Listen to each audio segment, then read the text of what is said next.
بسم اللہ الرحمن الرحیم الحمد للہ رب العالمین والعاقبۃ للمتقین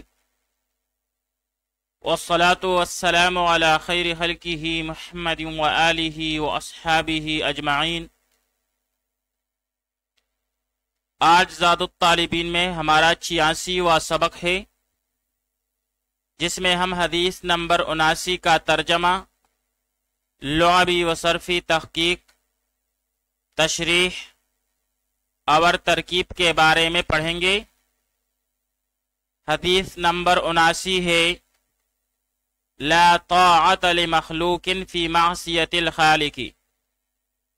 لا طاعت لمخلوق فی معصیت الخالق۔ لا طاعت لمخلوق، نہیں ہے جائز مخلوق کی فرمان برداری، فی معصیت الخالق، خالق کی نافرمانی میں۔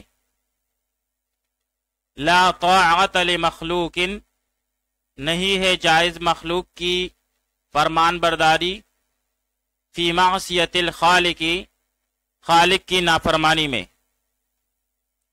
اب یہاں پر طاعت یہ باب فعال کا مصدر ہے، اور اس کے علاوہ مصدر اطاعت بھی آتا ہے۔ اطاع فلانا بمعنی کسی کی فرمان برداری کرنا، تابع ہونا، اشاروں پر چلنا۔ معصیت بمعنی گناہ، خطا، نافرمانی، اور جمع اس کی معاصی آتی ہے۔ پھر باب ضرب یضرب سے عصا یعصی معصیتا و عصیانا بمعنی نافرمانی کرنا، حکم کی خلاف ورزی کرنا۔ اسی سے العصیان المدنی بمعنی سول نافرمانی، اور العصیان المسلح بمعنی مسلح بغاوت۔ العصیان المسلح بمعنی مسلح بغاوت۔ آئیے اب اس حدیث شریف کی تشریح پڑھ لیتے ہیں۔ زندگی میں بے شمار ایسے مواقع آتے ہیں کہ ایک طرف حکم الہی ہوتا ہے، اور دوسری طرف انسانوں کے بنائے ہوئے رسوم و رواج ہوتے ہیں، یعنی ایک طرف دنیا اور دوسری طرف آخرت۔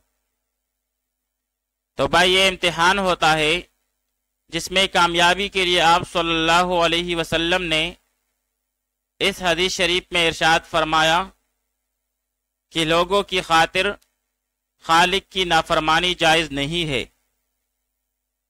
اسی طرح کوئی حاکم فرمان الہی کے خلاف حکم کرے تو اس کی اطاعت بھی نہیں کرنا چاہیے۔ اس لیے ہمیں چاہیے کہ شادی عامی عرض ہر موقع پر لوگوں کی پرواہ کیے بغیر ہمیں اللہ اور رسول کے احکامات کی پیروی کرنی چاہیے۔ آئیے اب اس حدیث شریف کی ترکیب پڑھ لیتے ہیں۔ لا طاعت، لا نفی جنس کی، طاعت نکرہ مفردہ مبنی بر فتح اسم ہوا لا نفی جنس کے لیے۔ لمخلوق اس میں لام جارہ، مخلوق مجرور، پھر جار مجرور مل کر ثابتۃ شبہ فعل کے ساتھ متعلق اول،